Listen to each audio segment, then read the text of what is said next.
Hello and good morning दोस्तों, मैं Pankaj Kumar SC class में आज आपका हार्दिक स्वागत करता हूं। और आई होप कि आप सभी लोगों की सुबह बहुत ही स्वस्थ और मस्त होगी।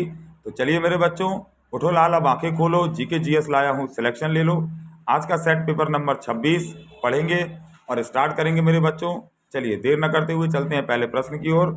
और चलिए, हरित क्रांति से संबंधित, एनवायरमेंट से संबंधित बहुत महत्वपूर्ण प्रश्न है ये सभी। चलिए मेरे बच्चों, बीजों का अध्ययन क्या कहलाता है? तो बीजों का अध्ययन क्या कहलाता है? ऑप्शन है आपके सामने, स्पर्मोलॉजी, पोमोलॉजी, पेडोलॉजी या माइकोलॉजी। तो क्वेश्चन नंबर ए का सही आंसर आपको गैस करना है बच्चों। चलिए, तो इसका सही उत्तर हो जाएगा स्पर्मोलॉजी, बीजों का अध्ययन कहलाता है।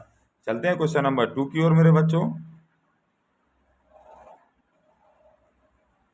नींबू में डाइबैक रोग किसकी कमी से होता है? तो ऑप्शन आपके सामने लिखे हुए हैं बच्चों। जिंक की कमी से, कॉपर की कमी से, मैग्नीशियम या आयरन की कमी से नींबू में डाइबैक रोग होता है। चलिए मेरे बच्चों, इसका सही उत्तर आपको बताना है। तो दोस्तों, कॉपर की कमी से नींबू में डाइबैक रोग नामक बीमारी हो जाती है। चलिए मेरे बच्चों, चलते हैं क्वेश्चन नंबर 3 की ओर। ये रहा क्वेश्चन नंबर 3। क्वेश्चन नंबर 3 कहता है कि वरुणा योजना का संबंध किससे है? तो वरुणा योजना का संबंध मेरे बच्चों किससे है? वायु प्रदूषण से, चिकित्सा से, कृत्रिम वर्षा से या जल प्रबंधन से? तो मेरे बच्चों, इसका उत्तर गैस करना है आपको। तो वरुणा योजना का संबंध सही उत्तर हो जाएगा कृत्रिम वर्षा से है। Option c is your right answer. चलेंगे क्वेश्चन नंबर 4 की ओर। भारतीय दलहन अनुसंधान कहाँ स्थित है? तो ऑप्शन है आपके कोयम्बटूर, शिमला, कानपुर, नई दिल्ली। तो भारतीय दलहन अनुसंधान दोस्तों कानपुर उत्तर प्रदेश में स्थित है। ऑप्शन सही, सी सही हो जाएगा। चलिए चलते हैं क्वेश्चन नंबर 5 की ओर। वनस्पति समूह का सबसे बड़ा संघ यानी फाइलम कौन सा है? तो दोस्तों, प्लांटीज में वनस्पति समूह का सबसे बड़ा संघ कौन सा है? थैलोफाइटा, टेरिडोफाइटा, जिम्नोस्पर्म या थ्रायोफाइटा?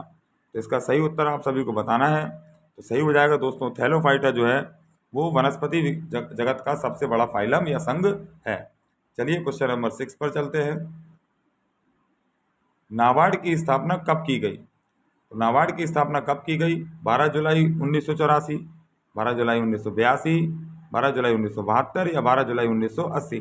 तो नाबार्ड की स्थापना मेरे बच्चों 12 जुलाई 1982 को की गई थी। Option b is your right answer. चलेंगे क्वेश्चन नंबर 7 पर। अल्फांसो एवं आम्रपाली किसकी एक प्रजाति हैं? तो मेरे बच्चों, अल्फांसो एवं आम्रपाली किसकी एक प्रजाति है? इसका सही उत्तर मेरे बच्चों आपको गैस करना है। पपीते की, लीची की, आम की या अमरूद की? तो आई थिंक इसका उत्तर सबको पता होगा कि अल्फांसो और आम्रपाली जो है वो आम की ही एक प्रजाति है। Option c is your right answer. चलिए क्वेश्चन नंबर 8 पर चलते हैं। अंगूर का बगीचा किसे कहा जाता है? तो अंगूर का बगीचा किसे कहा जाता है? ऑप्शन ए अमृतसर, नागपुर, नासिक या मुंबई? तो सही उत्तर आप सभी को गैस करना है बच्चों। तो चलिए, तो ऑप्शन सी नासिक को अंगूर का बगीचा कहा जाता है। क्वेश्चन नंबर 9 देखेंगे। बकरी की किस नस्ल को विश्व की दूध की रानी कहा जाता है?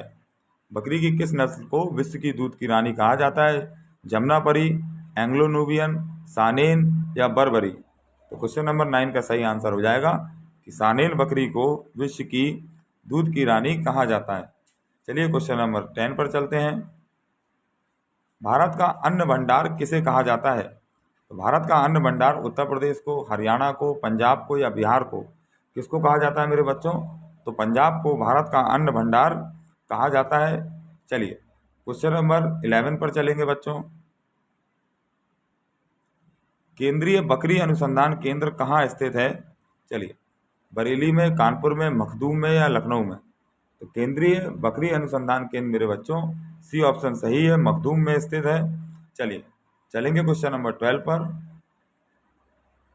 मुर्गी के अंडे में कितना प्रोटीन होता है? मुर्गी के अंडे में 5%, 10%, 12% या 20% प्रोटीन होता है। सही उत्तर इसको आपको बताना है मेरे बच्चों। तो मुर्गी के अंडे में 12% प्रोटीन होता है। ऑप्शन सी सही उत्तर है। चलिए मेरे बच्चों, आई होप दोस्तों कि आप सुबह रोज रेगुलर टेस्ट सेट को फॉलो कर रहे होंगे और आप सभी लोग बेहतरीन तरीके से अपनी तैयारी कर रहे होंगे बच्चों।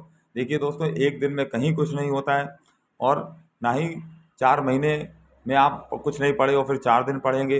पर हाँ, 4 महीने में आप रोज लगातार अगर 15 मिनट पढ़ेंगे ना दोस्तों ये सेट पेपर भी, तो मैं गारंटी ले रहा हूँ दोस्तों, कुछ समय में ही आपको लगने लगेगा कि आप बेताज बादशाह हो गए जीके के। चलिए दोस्तों, बकरी का वैज्ञानिक नाम क्या है, क्वेश्चन नंबर 13 पढ़ेंगे। तो गैलस डोमेस्टिकस, बोबेलस बोबेलिस, बास इंडिकस या कैप्रा हिरकस। तो ऑप्शन क्वेश्चन नंबर 13 का सही उत्तर आपको बताना है। तो बकरी का वैज्ञानिक नाम मेरे बच्चों ऑप्शन डी कैप्रा हिरकस हो जाएगा। चलिए चलते हैं क्वेश्चन नंबर 14 पर। पक्षियों का अध्ययन क्या कहलाता है? तो पक्षियों का अध्ययन एक्सियोलॉजी, एंटोमोलॉजी, टैक्सोनॉमी या ऑर्निथोलॉजी। तो क्वेश्चन नंबर 14 का सही उत्तर ऑप्शन डी ऑर्निथोलॉजी जो है वो पक्षियों का अध्ययन कहलाता है। चलिए चलते हैं क्वेश्चन नंबर 15 पर मेरे बच्चों। आम में लिटिल लीफ रोग का कारण क्या है? तो आम में लिटिल लीफ रोग का कारण मेरे बच्चों जिंक की कमी, कॉपर की कमी, आयरन की कमी या O2 की कमी है। सही उत्तर आपको गैस करना है। चलिए, तो आम में लिटिल लीफ रोग का कारण जिंक की कमी हो जाता है। Option A is your right answer. चलिए क्वेश्चन नंबर 16 देखेंगे मेरे बच्चों। फसल बीमा योजना कब से लागू की गई? तो फसल बीमा योजना 1 अप्रैल 1980, 1 अप्रैल 1983, 1 अप्रैल 1985 या 1 अप्रैल 1990 को लागू करी गई। सही उत्तर आप सभी को गैस करना है मेरे बच्चों। तो फसल बीमा योजना 1 अप्रैल 1985 को लागू करी गई। ऑप्शन सी बिल्कुल सही उत्तर हो जाएगा। चलिए मेरे बच्चों, चलते हैं क्वेश्चन नंबर 17 की ओर। तो ये रहा मेरे बच्चों क्वेश्चन नंबर 17। भारतीय बागवानी अनुसंधान संस्थान कहाँ स्थित है? आपके ऑप्शन है कि देहरादून में, बेंगलोर में, कोलकाता में या भोपाल में। तो मेरे बच्चों इसका सही उत्तर आप सभी गैस करेंगे। तो भारतीय बागवानी अनुसंधान केंद्र बेंगलुरु में स्थित है। Option b is your right answer. चलिए बच्चों, चलते हैं क्वेश्चन नंबर 18 की ओर। केंद्रीय पशु चिकित्सा अनुसंधान संस्थान कहाँ स्थित है? तो केंद्रीय पशु चिकित्सा अनुसंधान संस्थान बरेली में, कानपुर में, लखनऊ में या कोलकाता में स्थित है। इसका सही उत्तर आप सभी गैस करेंगे मेरे बच्चों। तो केंद्रीय पशु चिकित्सा अनुसंधान संस्थान बरेली में स्थित है। Option A is your right answer. चलिए क्वेश्चन नंबर 19 पर चलते हैं। हिरन का मांस क्या कहलाता है? तो हिरन के मांस को बच्चों बीफ कहते हैं, वेनिसन कहते हैं, पॉर्क कहते हैं या मटन कहते हैं। तो हिरन का मांस मेरे बच्चों बी आंसर सही हो जाएगा, वेनिसन कहलाता है। B is your right answer. चलिए क्वेश्चन नंबर 20 पर चलते हैं। सर्वाधिक भेड़ किस देश में पाले जाते हैं? चलिए दोस्तों, यूएसए में, भारत में, चीन में या ऑस्ट्रेलिया में। तो सर्वाधिक भेड़ जो है मेरे बच्चों ऑस्ट्रेलिया में पाले जाते हैं। ऑप्शन डी बिल्कुल सही उत्तर है। चलिए क्वेश्चन नंबर 21 पर चलेंगे। भूरी क्रांति का संबंध किससे है? तो भूरी क्रांति का संबंध अंडा उत्पादन से, उर्वरक उत्पादन से, मछली या सब्जी उत्पादन से है। तो इसका सही उत्तर मेरे बच्चों उर्वरक उत्पादन से भूरी क्रांति का संबंध है। बी बिल्कुल सही उत्तर है। चलिए क्वेश्चन नंबर 22 पर चलते हैं। रजत क्रांति किससे संबंधित है? अंडा उत्पादन से, आलू उत्पादन से, मांस उत्पादन से या उर्वरक उत्पादन से। तो चलिए दोस्तों, रजत क्रांति का संबंध जो है वो ऑप्शन ए अंडे के उत्पादन से है। सही हो जाएगा ऑप्शन ए। चलिए क्वेश्चन नंबर पर चलते हैं अगले। चलिए क्वेश्चन नंबर 23 पढ़ेंगे। केंद्रीय भैंस अनुसंधान संस्थान कहाँ स्थित है? तो केंद्रीय भैंस अनुसंधान संस्थान हिसार में, करनाल में, आनंदपुर में या जयपुर में स्थित है। तो ऑप्शन ए बिल्कुल सही उत्तर है कि ऑप्शन ए बिल्कुल सही है कि केंद्रीय भैंस अनुसंधान संस्थान हिसार में स्थित है। चलिए क्वेश्चन नंबर 24 पर चलते हैं। केंद्रीय औषधि शोध संस्थान कहाँ स्थित है? नेशनल ड्रग इंस्टीट्यूट, कोचीन में, कोलकाता में, लखनऊ में या भोपाल में। तो मेरे बच्चों इसका सही उत्तर हो जाएगा सी, लखनऊ में केंद्रीय औषधि शोध संस्थान स्थित है। चलते हैं क्वेश्चन नंबर 25 की ओर। जमुनापरी किसकी एक प्रजाति है? तो जमुनापरी गाय की, बकरी की, भैंस की या मुर्गी की। तो मेरे बच्चों जमुनापरी जो है वो बकरी की एक प्रजाति है। ऑप्शन बी बिल्कुल सही उत्तर है। चलेंगे क्वेश्चन नंबर 26 पर। मछलियों का अध्ययन क्या कहलाता है? इक्थियोलॉजी, सेनोलॉजी, मायोलॉजी या फाइकोलॉजी। तो मेरे बच्चों मछलियों का अध्ययन जो है ऑप्शन बिल्कुल सही है, ए इक्थियोलॉजी कहलाता है, study of fish. Question number 27 चलेंगे। जाफराबादी किस जानवर की एक प्रजाति है? तो जाफराबादी बकरी की, गाय की, भैंस की या भेड़ की एक प्रजाति है। इसका सही उत्तर आप सभी को बताना है। तो मेरे बच्चों जाफराबादी जो है वो भैंस की एक प्रजाति है। ऑप्शन सी बिल्कुल सही है। चलिए, सुअर का मांस क्या कहलाता है? क्वेश्चन नंबर 28 पर देखेंगे कि सुअर का मांस क्या कहलाता है, बीफ, वेंसन, मटन या पॉर्क। तो मेरे बच्चों सुअर का मांस जो है वो डी आंसर सही है, पॉर्क कहलाता है। चलिए चलते हैं क्वेश्चन नंबर 29 पर। मकड़ियों का अध्ययन क्या कहलाता है? तो मकड़ियों का अध्ययन इक्थियोलॉजी, एरिनोलॉजी, सेस्मोलॉजी या कैरनोलॉजी क्या कहलाता है मेरे बच्चों? इसका सही उत्तर आप सभी बताएंगे।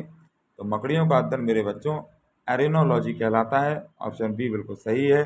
चलिए क्वेश्चन नंबर 30 देखेंगे। कृत्रिम गर्भाधान के लिए बैल के वीर्य को किसमें रखा जाता है? ऑक्सीजन में, हाइड्रोजन में, द्रव नाइट्रोजन में या जल में? तो कृत्रिम गर्भाधान के लिए मेरे बच्चों बैल के वीर्य को द्रव नाइट्रोजन में रखा जाता है। ऑप्शन सी बिल्कुल सही है। चलते हैं क्वेश्चन नंबर 31 पर बच्चों। कृष्ण क्रांति का संबंध किससे है? तो कृष्ण क्रांति का संबंध पेट्रोलियम से, उर्वरक से, मसाले से या तिलहन से है? इसका सही उत्तर मेरे बच्चों आप सभी गैस करिए। तो कृष्ण क्रांति का संबंध पेट्रोलियम से है। ऑप्शन ए बिल्कुल सही उत्तर है। चलेंगे क्वेश्चन नंबर 32 पर। तो प्रकृति का हलवाहा किसे कहा जाता है? तो ये क्वेश्चन तो बच्चों बचपन से जानते हैं, वृक्ष को, पक्षी को, भेड़ को या केंचुए को? तो ऑप्शन डी बिल्कुल सही हो जाएगा कि केंचुए को प्रकृति का हलवाहा कहा जाता है। चलिए चलते हैं मेरे बच्चों क्वेश्चन नंबर 33 की ओर। तो ये रहा मेरे बच्चों क्वेश्चन नंबर 33। पश्मीना ऊन किससे प्राप्त करी जाती है? तो दोस्तों आपके ऑप्शन है खरगोश से, बकरी से, भेड़ से या कुत्ते से। तो पश्मीना ऊन मेरे बच्चों सही उत्तर आपको गैस करना है। तो सही उत्तर ऑप्शन बी हो जाएगा, बकरी से। ये एक पहाड़ी बकरी होती है, उससे पश्मीना ऊन प्राप्त करते हैं। चलते हैं क्वेश्चन नंबर 34 की ओर। सारंग, मूंगा एवं खैरा किसकी प्रजाति हैं? तो सारंग, मूंगा, खैरा भेड़ की, गाय की, मधुमक्खी की या बकरी की? इनमें से किसकी एक प्रजाति है मेरे बच्चों? तो क्वेश्चन नंबर 34 का सही उत्तर हो जाएगा कि सारंग, मूंगा, खैरा जो है वो मधुमक्खी की एक प्रजाति है। ऑप्शन सी बिल्कुल सही उत्तर हो जाएगा। चलिए चलते हैं क्वेश्चन नंबर 35 पर बच्चों। मुर्गियों में रानीखेत बीमारी किससे होती है? मुर्गियों में रानीखेत नामक बीमारी विषाणु से, कवक से, प्रोटोजोआ से या जीवाणु से? तो दोस्तों विषाणु, कवक, प्रोटोजोआ, जीवाणु। तो चलिए बताइए कि मुर्गियों में रानीखेत की बीमारी इनमें से किसकी वजह से होती है? तो ऑप्शन बिल्कुल सही विषाणु हो जाएगा। वायरस की वजह से जो है मुर्गियों में रानीखेत की बीमारी होती है। चलते हैं क्वेश्चन नंबर 36 पर बच्चों। भेड़ का वैज्ञानिक नाम क्या है? तो भेड़ का वैज्ञानिक नाम गैलस, ओविस एरीज, कैनियन या कैप्रा हिरकस है। इसमें से भेड़ का रासायनिक नाम क्या है मेरे बच्चों? तो इसका सही उत्तर हो जाएगा ऑप्शन बी, ओविस एरीज जो है वो भेड़ का रासायनिक नाम है, और सॉरी वैज्ञानिक नाम है मेरे बच्चों। चलिए क्वेश्चन नंबर 37 पर चलते हैं। बच्चों वाली गाय को क्या कहा जाता है? तो बच्चों वाली गाय को माता, डैम, मैम या कैन कहा जाता है? चलिए बताइए, आपके विकल्प आपके सामने हैं। चलिए मैं बच्चों आपसे हर बार बोलता हूँ कि मेरे ऑप्शन लगाने से पहले आप थोड़ी देर मन में गैस किया करिए। अगर आप गलत होंगे तो मेरे सही उत्तर बताने से आपका वो दिमाग में सही बैठ जाएगा, और अगर आपका सही होगा फिर तो वो 100% क्लियर हो जाएगा। तो बच्चों वाली माता को बेटा डैम कहा जाता है। ऑप्शन बी बिल्कुल सही है। चलेंगे क्वेश्चन नंबर 38 पर। कृत्रिम रेयॉन कहलाता है, तो इनमें से कृत्रिम रेयॉन क्या कहलाता है? मलमल, कॉटन, सिल्क या पॉलीथिन? तो इसका सही उत्तर आप सभी को बताना है। तो कृत्रिम रेयॉन जो है मेरे बच्चों सिल्क कहलाता है। ऑप्शन सी बिल्कुल सही हो जाएगा। चलिए चलते हैं क्वेश्चन नंबर 39 पर। सबसे पहला क्लोन्ड स्तनधारी है, इनमें से कौन सा है क्लोन्ड स्तनधारी? डॉली, एलिसा, बोनी या इनमें से कोई नहीं? तो चलो बच्चों इसका सही उत्तर गैस करिए आप लोग। तो सबसे पहला क्लोन्ड स्तनधारी मेरे बच्चों डॉली ऑप्शन हो जाएगा। चलिए ये भेड़ थी एक प्रकार की। चलिए चलते हैं क्वेश्चन नंबर 40। पीली क्रांति का संबंध किसके उत्पादन से है? मांस के उत्पादन से, टमाटर से, फल से या तिलहन से? तो मेरे बच्चों पीली क्रांति का उत्पादन का संबंध तिलहन के उत्पादन से है। ऑप्शन डी बिल्कुल सही हो जाएगा। चलते हैं क्वेश्चन नंबर 41 पर। कच्चे फलों को पकाने के लिए किसका प्रयोग करते हैं किया जाता है? एथिलीन का, एसिटिलीन का, सोडियम का या ए और बी दोनों का? तो मेरे बच्चों कच्चे फल को पकाने में एथिलीन और एसिटिलीन दोनों तरीकों की गैसों का प्रयोग करते हैं। तो ऑप्शन डी बिल्कुल सही हो जाएगा, ए और बी दोनों। चलिए क्वेश्चन नंबर 42 चलते हैं। विश्व का कहवा पात्र किसे कहा जाता है? तो विश्व का कहवा पात्र चीन को, यूएसए को, दक्षिण अफ्रीका को या फिर ब्राज़ील को कहा जाता है? तो इसका सही उत्तर आपको बताना है। तो मेरे बच्चों, ब्राज़ील को विश्व का कहवा पात्र कहा जाता है। चलिए चलते हैं क्वेश्चन नंबर 43 पर। अंगोरा ऊन किससे प्राप्त होती है? बकरी से, खरगोश से, भेड़ से या याक से? तो अंगोरा ऊन मेरे बच्चों जो है वो खरगोश से प्राप्त होती है। ऑप्शन बी बिल्कुल सही है। चलते हैं क्वेश्चन नंबर 44 पर। गाय का वैज्ञानिक नाम क्या है? गैलस डोमेस्टिकस, बोबेलस बोबेलिस, बॉस इंडिकस या कैप्रा हिरकस? तो गाय का जो वैज्ञानिक नाम है मेरे बच्चों वो ऑप्शन सी बॉस इंडिकस है, वो सही हो जाएगा। चलते हैं क्वेश्चन नंबर 45 पर। मैरिनो किसकी एक प्रजाति है? तो मैरिनो बकरी की, गाय की, मुर्गी की या भेड़ की, किस इनमें से किसकी एक प्रजाति है? इसका सही उत्तर आपको बताना है। तो मैरिनो भेड़ की एक बेटा प्रजाति है। ऑप्शन डी बिल्कुल सही है। चलते हैं क्वेश्चन नंबर 46 पर। हरियाली योजना का संबंध निम्नलिखित में से किससे है? वायु प्रदूषण से, चिकित्सा से, कृत्रिम वर्षा से या जल प्रबंधन से? चलिए दोस्तों, तो शायद ये क्वेश्चन कल के सेट में भी था। चलिए, तो हरियाली योजना का संबंध जो है मेरे बच्चों वो हो जाएगा जल प्रबंधन से। ऑप्शन डी बिल्कुल सही उत्तर है। चलते हैं क्वेश्चन नंबर 47 पर। बिना बीज फलों को विकसित करना कहलाता है? तो बिना बीज फलों को विकसित करना टिश्यू कल्चर, फ्लोरीकल्चर, पिसीकल्चर या सिल्वीकल्चर क्या कहलाता है मेरे बच्चों? तो इसका सही उत्तर हो जाएगा ऑप्शन ए टिश्यू कल्चर। चलते हैं क्वेश्चन नंबर आज अंतिम प्रश्न की ओर, और इसका उत्तर सभी लोगों को बेटा कल के सेट पेपर में आपको कमेंट सेक्शन में बताना है।